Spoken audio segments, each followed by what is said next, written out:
Where does the guilt come from? You may feel guilty for having bad thoughts. The very act of feeling guilt means that these thoughts are going against your core beliefs and principles. This means that you are a good person and you have nothing to feel guilty about. These thoughts are part of your disorder. They are in your brain, but they are not yours. You need to understand that these thoughts do not define who you are. Your actions do. You have not done anything wrong, and do not let OCD convince you otherwise. Here's an example. A person who thinks that he has AIDS feels guilty when he is having intercourse with his girlfriend. He has been previously tested and it was negative. He is still not convinced, and his obsession is actually making him feel guilty because he thinks he will pass the virus to his girlfriend. By giving in to the feelings of guilt, he is also giving in to the thought that he may have AIDS. As we discussed in the previous chapters, this submissive behavior makes your brain think that the thought is actually true and valid. When the brain thinks that, it will act as if the thought is valid, in this case by sending the sufferer more anxiety and more guilt. What is he doing wrong? He is allowing his OCD to alter his life by making it difficult for himself to have intercourse with his girlfriend. But by altering his life based on OCD thoughts, he is making them valid and making them stick in his brain. He should instead acknowledge the thought and say to himself that he trusts himself, that he is a good person, and that he has nothing to feel guilty about. He needs to live his life as if the thought is not there, just ignoring it. If he does this, soon the thought will not be there. So how do you fight against guilt? Start recognizing that these feelings of guilt are part of your OCD thoughts. Say to yourself, these feelings of guilt are unnecessary. I am a good person. I trust myself. I have nothing to feel guilty about. I am just having these feelings because I have OCD. I don't care if these feelings are there or not. I will not react to them or take them seriously. Instead, I will ignore them. When you start to feel guilty, the best thing to do is to acknowledge where the guilt is coming from and allow it to stay there. Do not push for it to go away. Just picture it like a dark cloud in a bright sky. Yes, it sticks out and is annoying, but ultimately you don't care whether it's there or not. It makes no difference to you. All you can do is watch it. When you approach it in that way, you put yourself in control. You show your brain that it is you who makes the choice about how you feel, and not your disorder. After some repetition, your brain will naturally let you make those choices without even engaging your OCD. Step 6. Don't give in to the fear. Fear is a big part of OCD. It is what fuels it. Without a fearful reaction, your obsessions have no power over you. The only way that OCD can control you and keep you focused on an obsession is by scaring you with the fearful consequences. You need to remember that there is no need to fear the consequences because the original thought is not real. If the obsession is not real, then the feared consequences of that obsession are not relevant. Why would you fear something that is irrelevant? Another important point to remember is that when you give in to the feelings of fear, you send a signal to your brain that this particular situation is something to fear. The brain responds by trying to protect you from this particular situation. It does this by giving you the urge to avoid the situation. You have already read about avoidance in a previous chapter. Here is an example. A woman has an obsessive thought that if she does not clean something thoroughly, her children can get sick and die.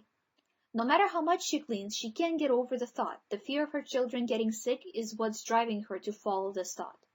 She needs to say to herself, this is just an OCD thought. It is not valid. There is no danger. I am okay with having this thought, but I will not respond to it with fear. I trust myself and I trust that I washed this enough for it to be clean. Being okay with the thought is important. She dislikes the content of the thought, but she can't control whether the thought is there or not. Since she can't control it at all she can do is accept the existence of the thought. Since the thought is disliked and goes against her wishes and morals, it will leave on its own. The only thing keeping it there was her fearful reaction. By taking the fear seriously, you are fueling your OCD. Stop giving your OCD the gas it needs to run, and the fears will go away. All people get these types of thoughts. The reason why they stick with the people who have OCD is that those people take the thoughts as important. Others just disregard them as meaningless. Let's get back to the example. To get over her obsession, the lady in the story needs to stop washing. This requires a lot of willpower, but this is what needs to be done.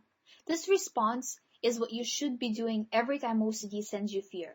At first, it will be very difficult. For every time you practice this, it will get easier.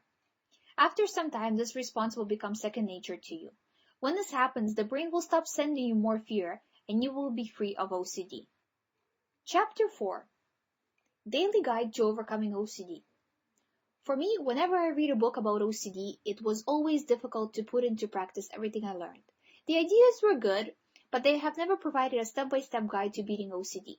Without a guide, you're basically left in the place where you started. You don't know what you should do next. So in this book, I am going to provide a guide that you can follow each day to get rid of your obsessions. This will help you put into practice all the points discussed in the book. There are 3 parts to the daily guide.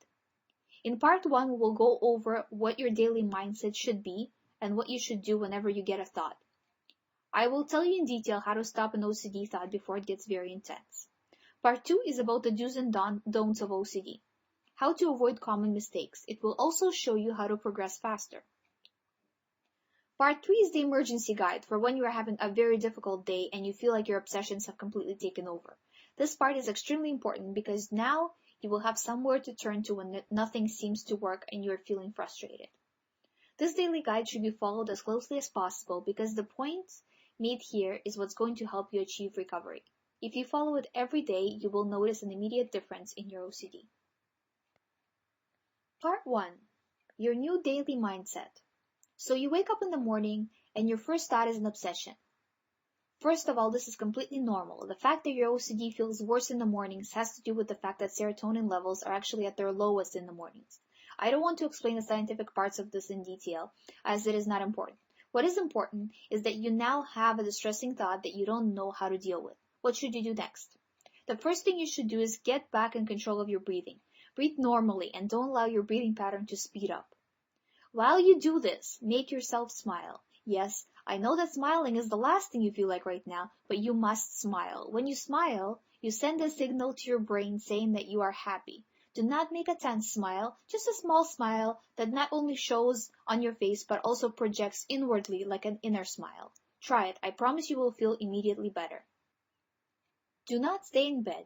When the thought comes, you may often feel like you have no energy to deal with anything else. You want to stay in bed and be miserable. This kind of thought sends a signal to the brain that the obsession is important, and because it is important, it must be valid. Do not send this signal.